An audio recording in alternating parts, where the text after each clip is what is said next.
Hello, hello, hello, and welcome to another episode of the Collective Spotlight with me, Danny Morales. Again, I am super proud of our guests this week.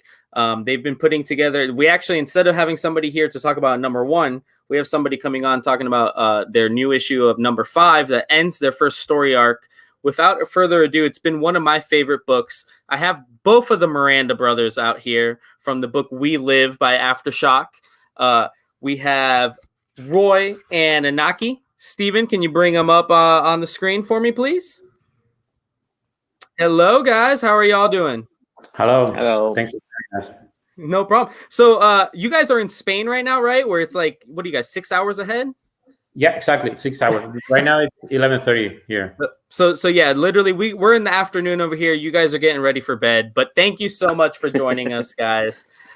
So Roy, I'm going to do Roy's portion of the interview in Spanish, but I will be translating for our guests here.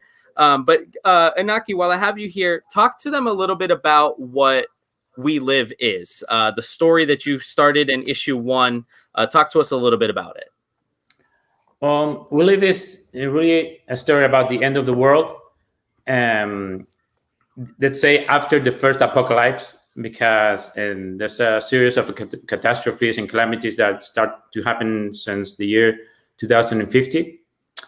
And it's when things seem that they're going to start to get better for the Earth, because they're starting to reestablish the societies in 9 megalopolis around the world. They receive a message from outer space saying that they have 3 years before the end, the total end. Nobody will survive that. And they give humanity a way out, and they offer to save 5,000 children and send them to a new planet, outer space, and to rebuild the human society or species, let's say, their race. So this is really the story. I mean, they send 5,000 rescue bracelets. Mm-hmm. So every child that gets the bracelet on, he's going to get a chance to be one of those 5,000. And this is a story about Tala and Hototo. Tala is the bigger teenage sister, and Hototo is his little brother. And Hototo has a bracelet. So by the way, I'm the worst explaining what I write. Well, you got it right. That's exactly how I've explained so far. After issue 1, that's how I explained it to all. I make it too long. That's the problem. The thing is that it starts with Talat having to escort his brother to the beacon, the extraction point where he's going to, be sent to outer space. So that's the basic storyline where it starts, and that she's going to not survive to allow his brother to survive. I mean, she's going to basically stay on Earth and die.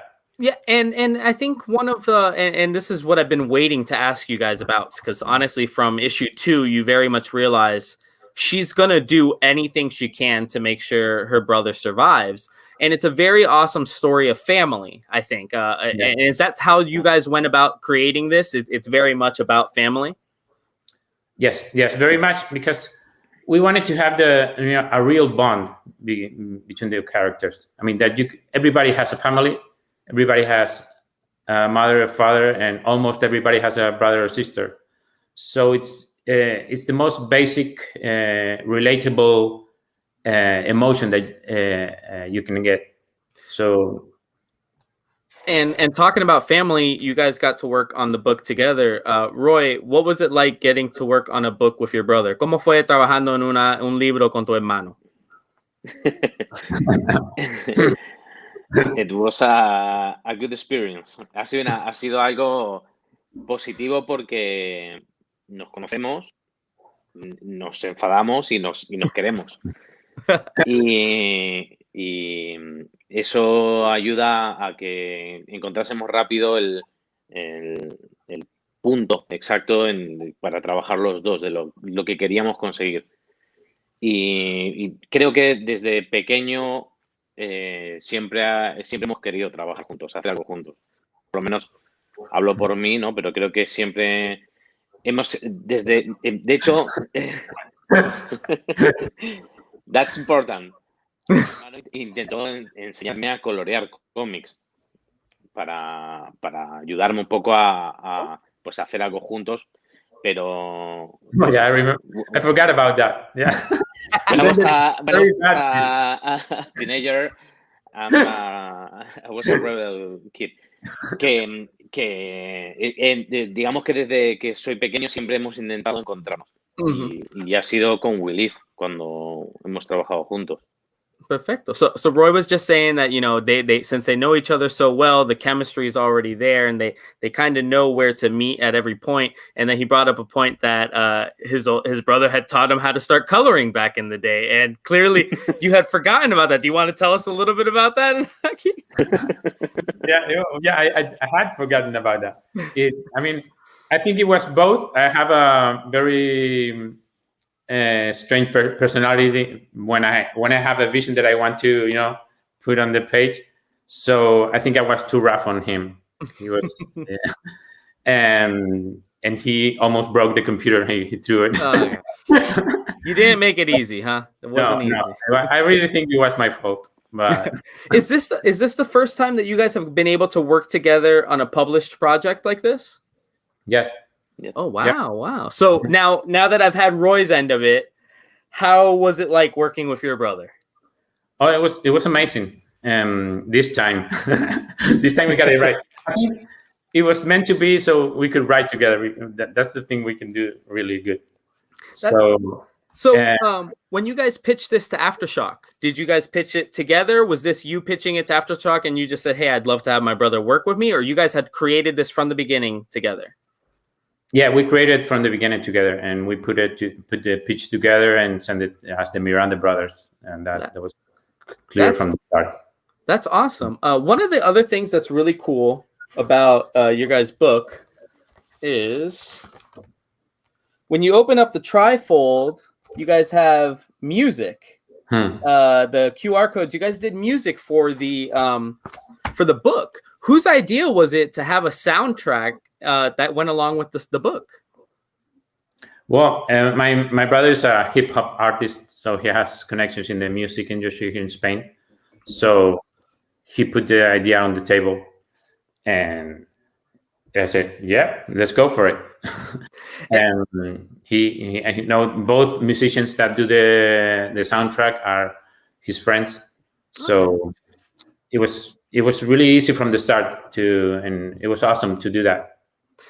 Did you because I feel the music is very, how do I say it? It's very kind of soft, very easy to listen to. Do you guys envision, have you had a lot of people tell you that they've listened to the soundtrack while reading the book? And was that the intention, or was it kind of just an additional thing? Right? It was intention. The intention exactly. It's difficult to put it on the paper. The instructions is it's not that you hit play and just read the whole comic with the music on the background. And most of them, when you get a splash page with a QR code, the intention is that you stay on that page until the music ends, the song ends. So really, that page is a scene on itself, and then you continue. It's just like doing like a parenthesis. Yeah. And you extend the time of that page. That's the real intention. That's awesome. I didn't even think about it like that, to actually let the whole song play while on the page. But like I said, even just having heard the songs from issue 1, I could tell it went with the book. And what you guys did is very new, but it seems to be very successful, at least for your book. I think it was an absolute home run. So, Roy, great job on that. Bueno, fue un trabajo de los dos, eh? The collaboration, right? I mean, that's where. Both of you, Roy and Inaki, how much of this whole thing is collaboration? Is it you have an idea and you go to Roy, and Roy has an idea and he goes to you? Is that how you guys created this whole book? Yeah, it's like a ping pong match game. And Roy has a great analogy on that. He says that what we do is open windows. I mean, he opens a window or I open a window, and then we look what's inside that window, and we decide if it's something worth, exploring, or look for another window. And we're constantly throwing ideas at each other, and we're constantly going forward or not. And it's really very, very collaborative, really. Yeah, no, you guys, I mean, it's funny that this is the first project that you guys have really worked on together, because it would seem like you guys have been doing this your whole life. It's honestly a perfect collaboration with you guys. Thank you. So during the creative process, I'm going to ask Roy first, but during the creative process, were there times where you guys disagreed, donde no podían encontrar la misma cosa de ustedes?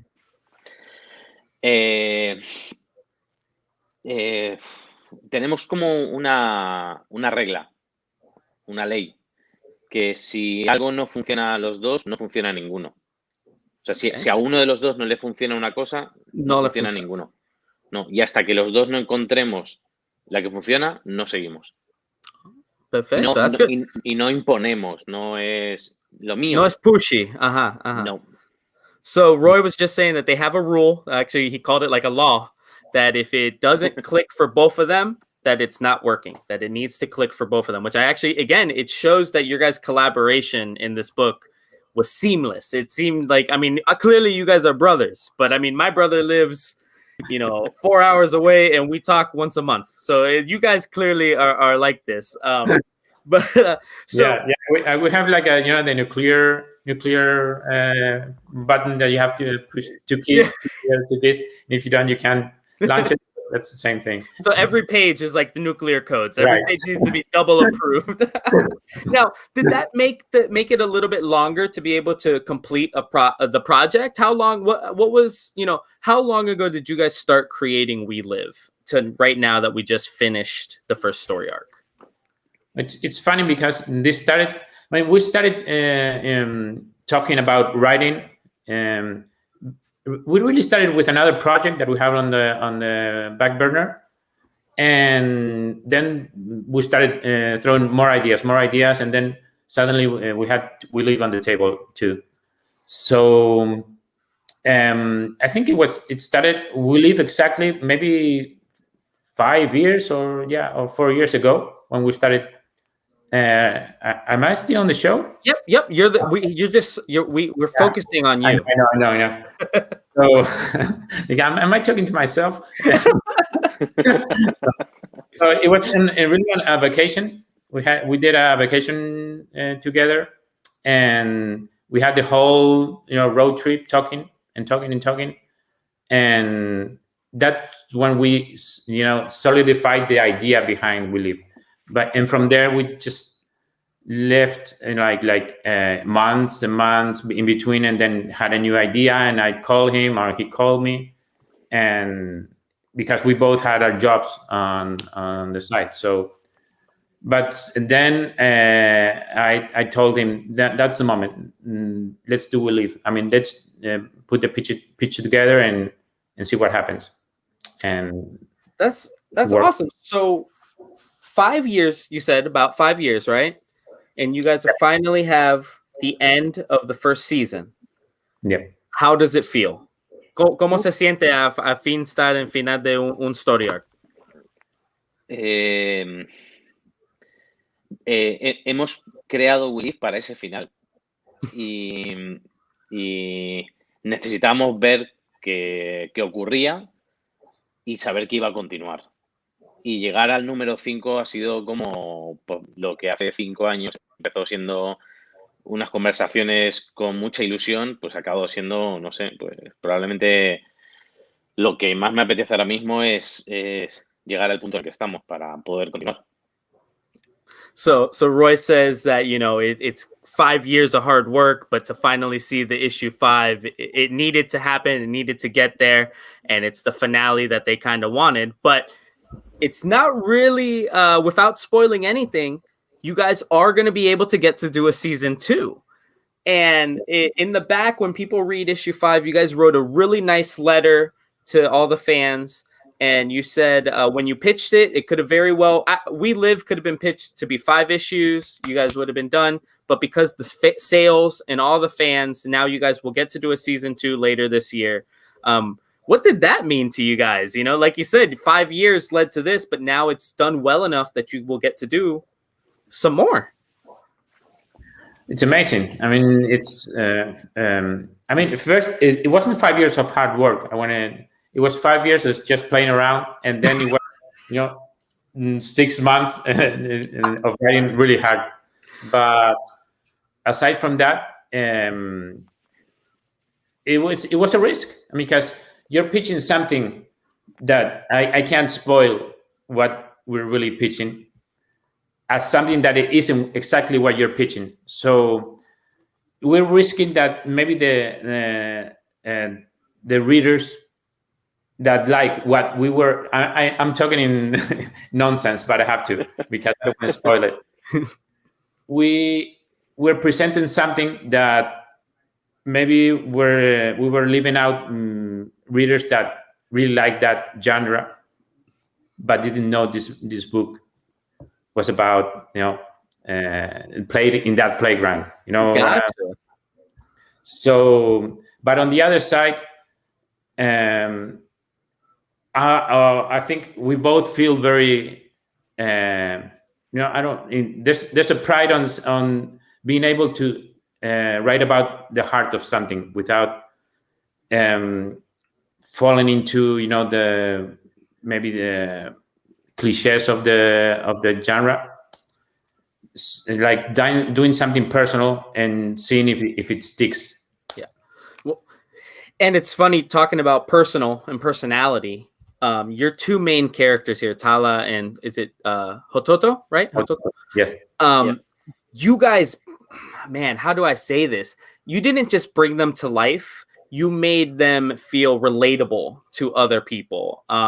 They very much, even though this takes place in a distant future and it's post-apocalyptic kind of, they were very relatable and they had a lot of heart, which I think characters sometimes miss. How much of you guys did you put into these characters or things from your life experiences growing up in Argentina and things like that? How much of you guys is these characters right here?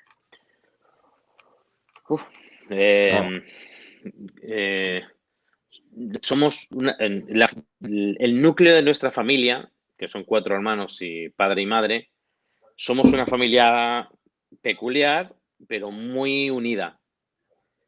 Y creo que el haber estado tan unidos ha hecho que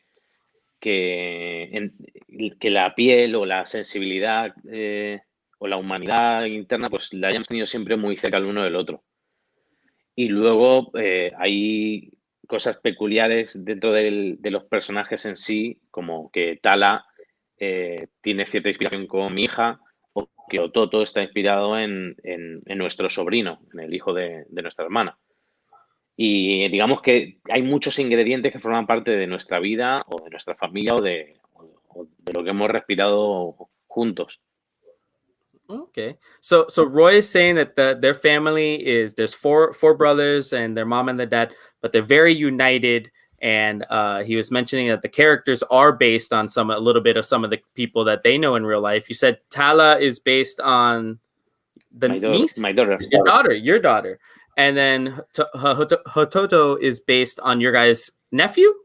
Yep. Nephew, yes. So that's so awesome. And I mean, to be able to base a character... sigue. Y somos una familia de inmigrantes. O sea, toda la familia, durante varias etapas de nuestra historia, hemos cambiado de países juntos. Eso también ha afectado al cómic. And he mentions that they're an immigrant family, so they've always had to move together. And he said that affects the comic book as well. Roy, te quiero preguntar cómo te sientes poder poner tu, oh my God, your daughter, tu hija. Oh my God, sometimes it's just tu hija, poder poner partes de tu hija en un comic book. I'm asking him what it's like to be able to write some of his daughter into a comic book. Es muy especial porque cuando hablábamos mi hermano y yo en momentos puntuales de la historia o en momentos de que queríamos entender la psicología de Tala, mirábamos a mi hija. O sea, pensábamos cómo pensaría ella o cómo actuaría. La teníamos como una referencia por la edad, además. Sí. E incluso hay una cosa, esto es uno de los del making of del cómic, que la Letter to Hototo la escribió ella. La base de esa carta la escribió ella. Y luego le metimos un poco de literatura, pero ella escribió esa carta. Le dijimos lo que queríamos y ella se sentó y la escribió. So another cool behind the scenes that Roy just gave us. So the letter that Tala writes to her little brother in the first, I think that's in the first issue, fourth issue, is actually written by his daughter. He kind of gave her the cues of what they wanted, but she wrote it so that way it's written in her voice. And he mentioned that in times where him and his brother were talking about how to write Tala or how she would react, they would just go back and think, hey, how would my daughter react? And he says it's very special to be able to write that. And I can imagine, I knew there had to be something there because, like I said, these characters had so much heart. I knew there was something there with you guys. Talk to me a little bit about working with Aftershock. We have supported Aftershock a lot here in the store. So many of their books sell well for us. But you guys actually got a second printing and then a third printing, which Aftershock doesn't really do that many multiple printings. So what was it like working with them and them being able to boost you guys out to a third printing? Well, it's our first experience in creating something and publishing it with a publisher, and I think we were amazingly lucky to. I mean, they were the first one we showed the project to, and it was automatically they liked it, and they made everything possible for us. Really, it was seamless working with them, and they really showed that excitement to us. That feedback is great for a creator because you feel a support, on your back, that they have our back covered. And even my English is not perfect, as you can tell. And if I wrote something and translate, not wrote, because we wrote it together, everything I translated, they edited. I mean, if they saw something that wasn't, correct, or so it's like their involvement is it's great because they make sure that the product, it's what we want to do and what they want to do. Okay, awesome. Yeah. Aftershock, we've heard nothing but great things of Aftershock. They help us they give us a lot of great incentives to carry number ones, like with the incentive 1 in 15 cover. You guys had one done by Dustin Nguyen, who is a phenomenal artist, and it sold amazingly here. Yeah. So, like things like that. I mean, having Dustin doing the variant cover on the first issue, I mean, that's something that it was amazing for us. I mean, that was Mike Marks. I mean, Mike Marks is amazing as an editor. And I mean, you can't say anything less than that. Yeah. And I mean, even with the music, when we proposed to them, putting the soundtrack, they loved the idea from the start, and they made everything possible so we can do that. So, yeah, and I mean, and they went ahead and did a unique trifold. Exactly, that's something that when we told them we would like to do that. I mean, really, I did that cover and thinking, okay, let's try. What about doing a gatefold cover? And if not, we can use it as a promotion. So I didn't know until the end that if they were going to use it as a trifold cover, and it was amazing. Meant to be. It was meant to be because it's perfect for what it works, and I think it needed to have the little instruction because not very many times do we have music that goes with it. So I remember opening it and being like, oh, okay, yeah. I want to go back to something that Roy said. I was saving it towards the end of the interview, but now we are about 25 minutes in. I feel like it's the right time to ask you guys. So Roy mentioned, and I'll translate it in Spanish for Roy, but he mentioned that you guys are a family of immigrants. As you can tell, I'm Hispanic as well, Cuban heritage. My family came here during everything that was going on in Cuba, and comic books. Comic books are not something that's necessarily always translated into Spanish. It's not something that is always represented of the Latino community. So tell me your guys' origin story, how you guys got into comics, and maybe some of your favorite either books or characters, or who got you reading comic books. I'll start. I really started reading comics in Argentina. We were both born in Argentina, and there, and you can tell that influence and we live in a specific thing, because I started reading, Asterix, the Belgian comics, and at the same time there was like an anthology magazines over there where you had a more realistic style of war stories or Western, and I grew up. That was my first, exposure to comics. So that made me want to do a very eclectic thing, that mixing maybe a more cartoony aesthetic with a more serious subject. And now the years have passed, I realized that that's what We Live is. Okay, awesome. And what does it mean to you a little bit? I think one of the bigger questions, you guys being very Latino from Argentina, living in Spain, a name like the Miranda brothers, for you guys to be making a comic book, and now other, Argentinian children, Spanish, anything like that, they can see somebody that looks and sounds and has a name very much like them creating comic books. Is that something you've ever thought about? That's a great question. I mean, it's I haven't thought about that exactly, but I do think that, I mean, I believe in the power of everybody to want to tell something. I mean, it doesn't matter what race or nationality you're from, but it's true that seeing that, being published in the United States with a great publisher, it opens, I think it opens door mentally, and it takes out boundaries or limits. That's true. I mean, I never thought about that, but it's true that at the same time, in the back of my head, I do think that. It's just because I do all the ordering for the comic store. I can tell you, count in the number of times in my hand how many times a Hispanic writer or artist has been on the book. So Roy, te voy a preguntar igual.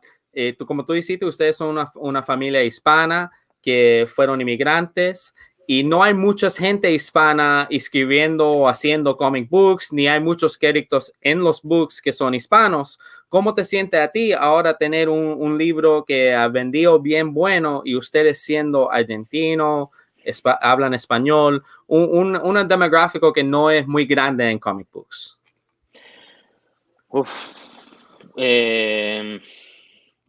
Vale, pienso que la comunidad latina o todo lo que es territorio sudamericano y centroamericano, por historia es un pueblo esclavo. Y pienso que hemos desarrollado psicológicamente esa servidumbre, ¿no? Y que quizás son otros los que pueden conseguir las cosas y nosotros vivimos bajo esa sombra. Y creo que ese desarrollo que hemos tenido como histórico, como de manera territorial, ha estimulado mucho nuestra creatividad y nuestra imaginación, mucho más que en otros territorios que quizá lo hayan tenido mucho más fácil o hayan tenido una situación de vida mucho más accesible a todo. Y nosotros no abanderamos nada, yo no abandero a nada, pero siento que toda esa imaginación o esa creatividad que creo que está en mi sangre, pues de conseguir hacer esto para mí es increíble. O sea, estoy viviendo algo que no imaginaba que iba a llegar donde ha llegado, pero por mi actitud y por mi origen. Pero en el fondo creo que cualquier persona puede romper esa barrera y sobre todo creo que el territorio latino tiene un poder creativo tremendo. Yeah, So, and at the same time, we did have, sorry for interrupting. No, go ahead. I mean, Roy was a smaller one. We spent like 4 years with my family in living in the States, and what we experienced there is that we had all the opportunities given to us. I mean, and I'm going to say something very sound dumb, but we went to elementary school there, and there were contests, and my brother, my bigger brother, not Roy, and I were doing those contests. I mean, whatever. I don't remember what it even was. Maybe there was some drawing contests, and it was surprising how we got first prize or second prize a lot of times. So that to me told me that there's, at least it gave me an optimistic view of the United States. Like in my classroom, there were Mexicans, and there were I don't know, every nationality or race. So there's something that to me it's not that unimaginable that what we're doing. You know what I mean? It's true what you say, but at the same time, I do feel that there are doors there. Absolutely, and that's what that was what Roy was saying too. He was saying that the stigma kind of in Central and South America is that you shouldn't be all that creative, and it's hindered the creativity of some people. But he says that despite all of that, he would never have thought he would make it where he's at today. But because of the possibilities, just like you said, with what the possibilities in the States and in any other place. He's been able to do it now, and he thinks that with the right mindset, anybody can do it now, and that's what I really like about bringing on creators like you guys. Anybody that might be not, how would I say it, not super in the limelight. I mean, when I saw the Miranda, I'm not gonna lie, I see the Miranda brothers, and I was like, first of all, I thought you guys have been around forever. I'm like, the Miranda brothers, how many comics have they written? This is like the 10th comic. I had no idea it was the first ever comic. But like I say, for me, I was a guy, Cuban family, grew up in South Florida. There was like 1 or 2 comic stores. Other than Spider-Man on the movie screen, I didn't know you could even buy comic books in the 2000s. I thought they were extinct. So I think it's awesome to see other Latinos creating comic books and putting their little flavor in there. I mean, anybody that's listened to Spanish music knows there's a flavor that the Latinos like to put in anything they create, and I think you guys have done it here with the book. And there's also, I mean, what you don't find, for example, here in Spain or in Argentina, you don't find you find people writing comics and publishing comics, but there's no real industry. Mm-hmm.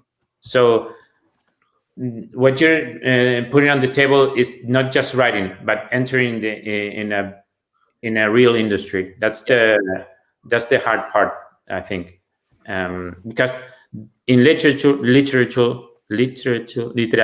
Uh-huh. There's a great voice in South America. Mm-hmm. Yeah. So it's just what's special about this that we could do this in the U.S. industry. Yeah, and I just think it's awesome because another thing is not a lot of characters in comic books are Latino. Miles Morales is now the big one. Everybody knows Miles. Jaime Reyes in the 90s for DC. Jaime was a big deal. So it's really cool to see. And granted, you guys, your characters in the book, you kind of don't ever have to really talk about what nationality or what religion. They're just human beings. And I think you do a great job of writing them like that. Another thing that I wanted to talk about the book is your colorist, who is Eva de la Cruz. She does some amazing work throughout the book, making those colors pop. What was it like working with her? I mean, I've worked with her. I went to university, fine arts with her. Okay. And I know her since, I don't know, maybe 30 years or 20. And wow. We've been working together. I mean, I started working with her in 2000 AD and then DC Comics. So it's like she's my partner in comics. And so we really communicate and understand each other very well. She knows what I want, and I know what she can do. So it's like almost like a great percentage of my art is hers.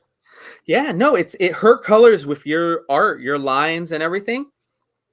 It's beautiful. And what I also thought was really cool is your book, and I don't know if you guys did this on purpose, if maybe Eva kind of took the run with it, but the book starts very colorful. Issue 1, it has a lot of bright colors. Issue 2 keeps going with those colors, and as you get as the timer runs down and you get to 0, those colors start to leave, and you start getting more browns and darker colors. Was that done on purpose? Yeah, absolutely. Yeah.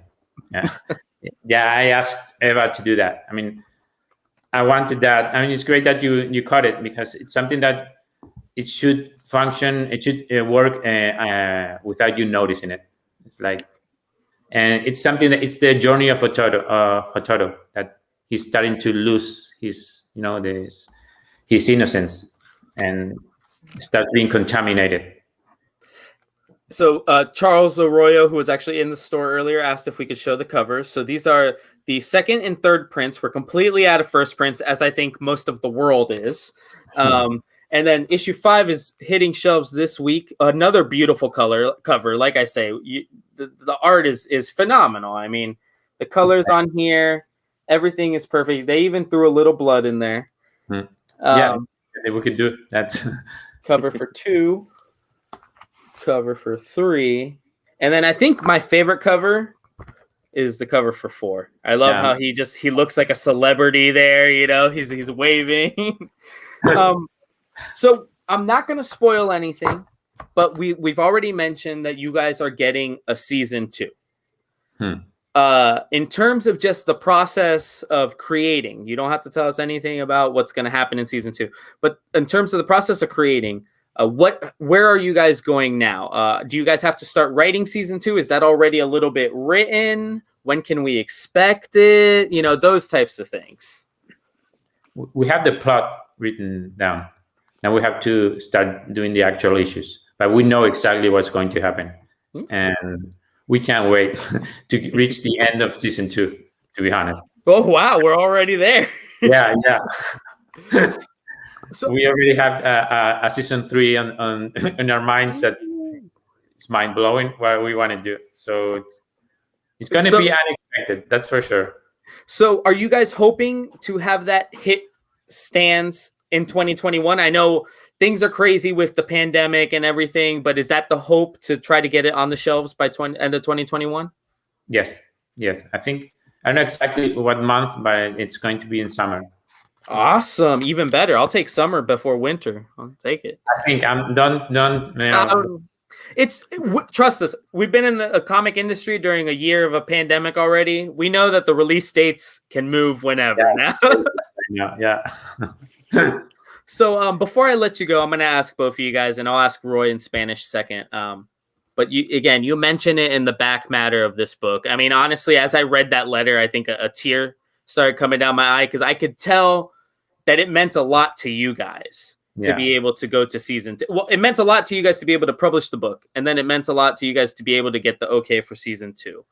Just tell me real quick, what was it like when Aftershock told you guys, hey, the sales are good enough, we're doing season 2, it'll be in the back of issue 5. Like what was that like for you? Whew. It was wow. It was like saying, wow, so we're going to be able to tell the story. And because it would, I mean, there's something, another, how do you say, backstage story is that the first 5 issues that you just read, the title wasn't "We Live for That." It was pitched as "We Die." And once you got after those 5 issues, it changed the title to "We Live."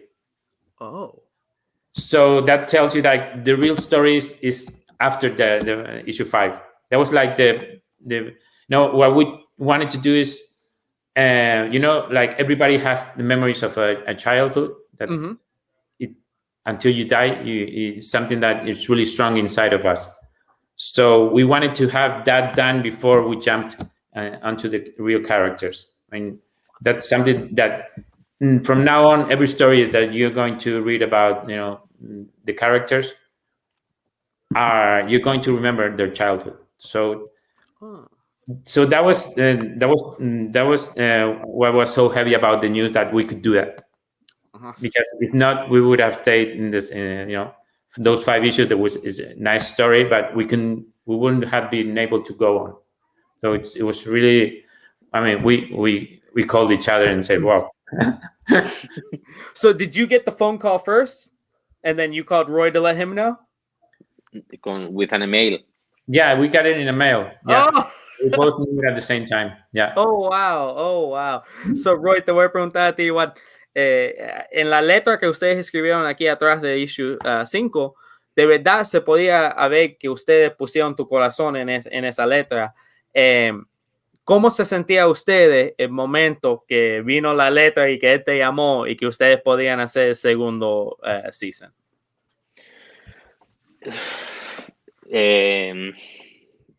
Ha explicado mucho mi hermano, pero la idea de We Live era el final del número 5. Uh-huh. Y si no salía, si no continuaba, nos mataba. We die.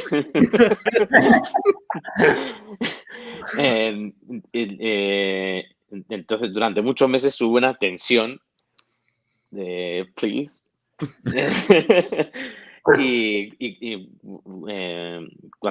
When we received the email, my brother called to me.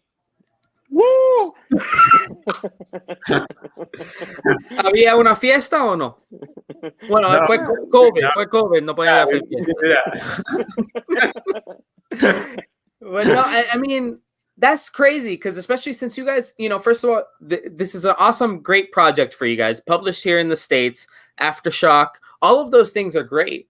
But you guys are brothers who now got to work on something together. Your name, I mean, heck, you guys, Inaki and Roy, in the back, your name is in there. But when you guys, anybody grabs this book, it says the Miranda brothers. You guys produced something as a family, as brothers. I mean, I have to applaud you guys. Like, really, you guys did something that I don't think has been done. If it's been done, it's not being done often, and you did it well. And I really have to say, I'm glad that we were able to jump on the We Live train early enough that we have all the issues and everything like that. But I'm excited to see what the future holds for you guys. You guys are super talented, great guys, and we can't wait to see what else you guys bring to the table. Well, thank you. Thank you for those words, really. I mean, it's part of the excitement behind doing this project, seeing those reactions, just what you just said, because it's, doing something where you get a heartfelt reaction feels really good. Yeah. It's not a commercial success. It's the human success that, well, you got to do something that people really liked and felt. And I think that's awesome. I mean, for 5 months, 6 months, about 5-6 months, this has been my favorite book. I mean, I'm not just saying that because I have you guys on here. From issue 1, I had it on my poll. Steven, who's my producer out here, he had it on his poll. Lots of our customers, when issue 1 came out, can I get issue 1? Can I get issue 1? And we made sure they got issue 2 and 3 and 4, and now we're going to do 5. But I'm just glad we were able to be on this journey with you guys, and I wish you both the best of luck. Buena suerte con todo. I know you guys will be getting a lot more books from the Miranda brothers. I know that. We hope so. Yes. So before I let you guys go, are you guys on social media, Twitter, Facebook, Instagram? Is there anywhere people can find your stuff? Yeah, I'm in Inaki Miranda in I think it's Inaki.Miranda on Twitter, and Joy Art on Instagram. Joy is JOII Art. Perfect. And then Roy, you're on Twitter? ¿Tú estás on Twitter, verdad? Sí, Roy Le Flaco. So that's his Twitter handle is at Roy LeFlaco. That's ROYLEFLACO. Because Aftershock does a great job of putting your guys' stuff on the back. First of all, you guys look nothing like these pictures. Okay, I want to tell you, these pictures are lies. We did it on purpose. There's like bad brothers. Even the picture that we used for our graphic before for this interview, like you guys are like tough, and I'm like, oh my god, the Miranda brothers are gonna come on here and they're gonna beat me up. Like I'm just gonna get beat up today. It was a trick. Yeah. I was scared. I'll admit, it worked. But thank you so much, guys. Again, I want to remind everybody the book is We Live. If you're at the Collective, we have the full run. But the finale is coming out tomorrow, issue 5. I really want to thank Roy and Inaki for joining me today. This is a long time coming. I want to thank the people at Aftershock for making it happen. I went through everybody, starting at Mark Hammond all the way down. But yes, when season 2 hits, I will reach out. I will hopefully be able to get you guys back on the show so that we can talk some more about We Live, or what used to be known as We Die, now that everybody's got that. But thank you so much for coming on the show, guys. It's been a pleasure. Best of luck with season 2, and we will definitely have plenty of it here at the Collective.